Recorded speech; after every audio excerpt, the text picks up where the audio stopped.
बिस्मिल्लाहिर्रहमानिर्रहीम। कुरंगी कराची से मोहतरम अकील भाई साहब ने पूछा है कि नमाज पढ़ने से पहले शलवार को, पजामे को, पैंट को जो लोग फोल्ड कर लेते हैं तो इसका क्या शरई हुक्म है।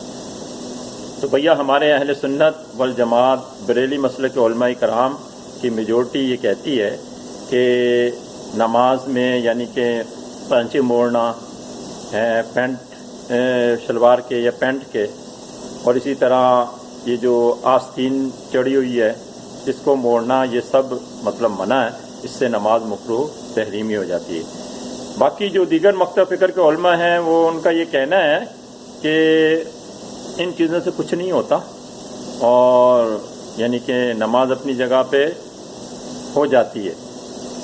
तो जो असल चीज़ है वो ये है कि हदीस पाक में आता है कि अल्लाह के नबी सल्लल्लाहु अलैहि वसल्लम ने इरशाद फरमाया, टखनों से नीचे जो भी कपड़ा है वो आग के अंदर है।